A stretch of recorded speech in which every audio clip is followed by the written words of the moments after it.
Hello friends, and welcome back to Midlife Chapters.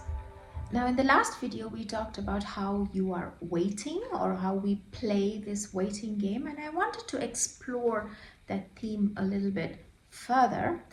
And I was thinking how often we are waiting because we want something to change outside of ourselves, but maybe a more empowering way of looking at this is to see that instead of waiting for something externally to change, what can I change myself? And this is something that we've talked about. But the next part of this is what if the question, I reframe the question, and I don't ask myself anymore what I'm waiting for the outside to change, but I ask myself, how can I change right now? And the good point to ask yourself this is to say, what is the next version of me going to do in a situation like this? And that is what I wanted to talk to you today about, is how to live from the next version of you.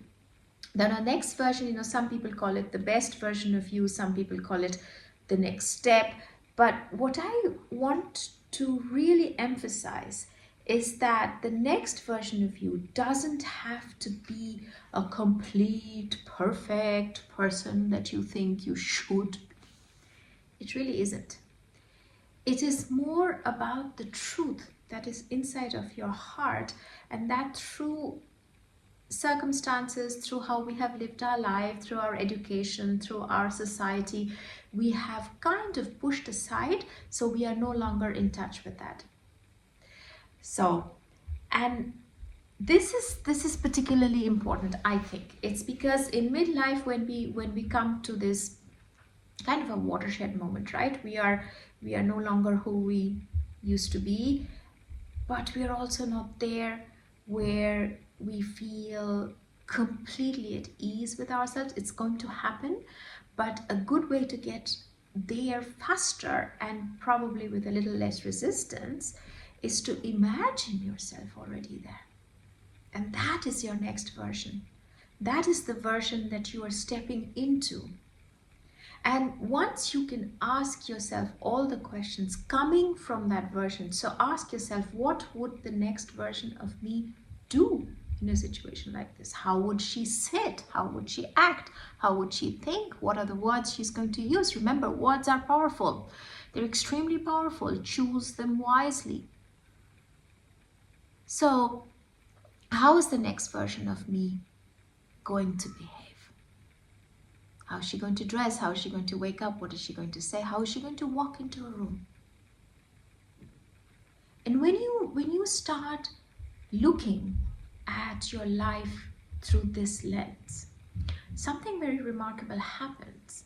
Is that you are no longer caught in the trap of this victim mentality that many of us may have, because we are caught in our present situation, but we take ourselves out of that and project ourselves into the future by saying, but wait a moment, this is already a narrative that I have and I know, but this is not the narrative that's serving me, and I'm moving towards something that is of a greater good to me and to my surroundings, to my people, to everybody I love, the world in general.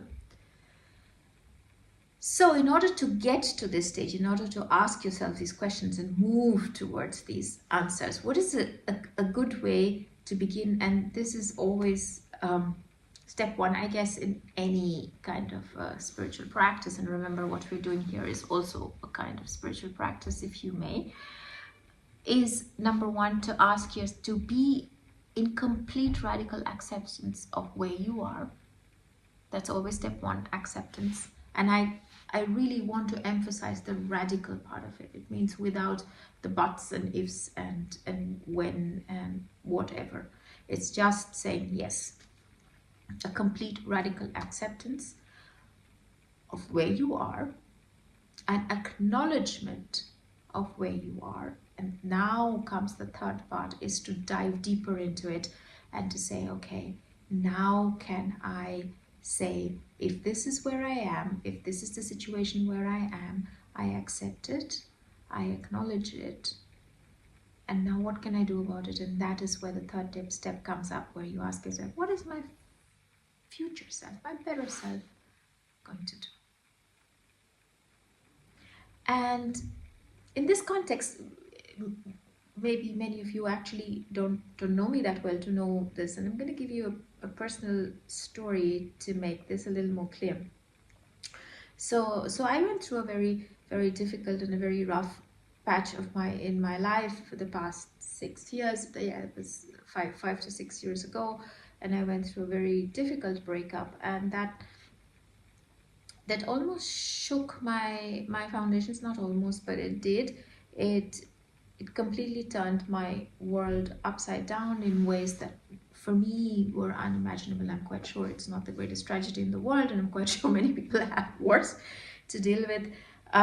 But for me at that point of time, it was very difficult because it shook at the identity. It shook at the roots of my identity of who I am. And there was always something now in retrospect, when I look back and I think, well, life always gave me a choice, right? It was always a choice, every single moment. And the choice was, I can remain in that thought pattern, in that behavioral pattern, to keep saying that, yes, I'm the victim and why did this happen to me and tra la la la la la. You can go on like that. Or I have a choice to see, how would I act 2 years from now? Right? And now I put this to you, which is the more empowering path? And I guess the answer is very clear, right? Which brings me, of course, to the third part, where you have the radical acknowledgement, the radical acceptance, the acknowledgement, and to take the responsibility, to have a radical responsibility of the choices that you make. Because remember, at every single moment, we have a choice. We always have a choice. Always. And to come back to my story, so the way it was is that, and now remember, nothing of these things happen at one go and you get it right and that's it and that's going to remain for the rest of your life. No, it's always a practice, right? It is always something, maybe you do it once and then you don't do it for the next 3, 4, 5, 6 times, and then you do it again, and then the frequency with which you revisit this increases, because you see the results. And you really see it. It's like going to the gym, right? You don't go to the gym once and you expect to have a muscular toned body. No, that's not going to happen. You need to constantly do this. There's a consistency involved. There's a discipline that's involved in this. And so when you consistently do something, that is when you start to notice the change that's going to happen. So asking yourself the question, which is what I did, I tried to ask this as many times as possible. What would I do 2 years from now? Am I going to sit here and blame everybody else in the world for my situation? Or am I going to actually get up and do something with this?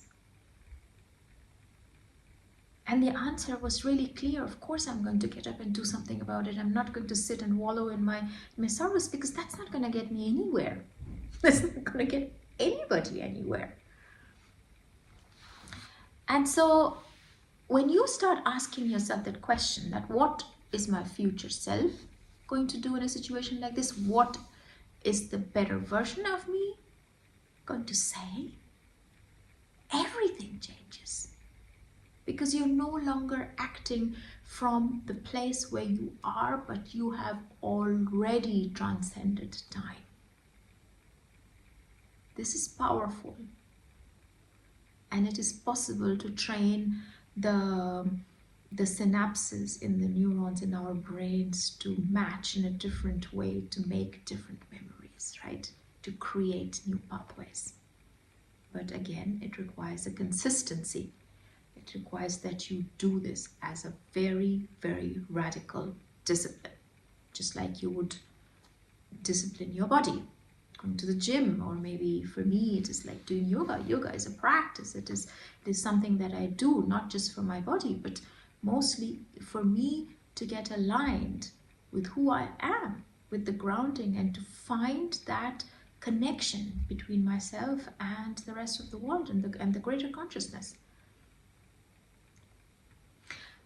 So this is something that I would like to leave you with today, is that when you feel like you are moving towards something, especially for us in midlife, that you in this liminal phase, right, when you don't know where you're not really where you were, but you don't know where you're going, it feels a little uncertain, to take that uncertainty, that anxiety away by asking yourself, what would I do 20 years from? What would my version do?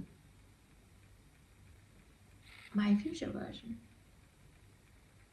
how would she react? What would she say?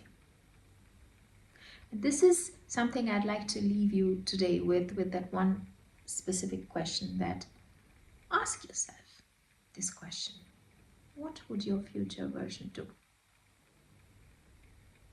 And then take the action from there. And that's going to relieve you. That gives you a lot of freedom, because now you are in control and no longer the situation that's outside. I hope this has helped. So as always, please like, comment, share this with anybody you think might need these conversations. And I'm very happy that you are here, that you're listening, and I hope that I will catch you next time. Until then, take good care. Bye bye.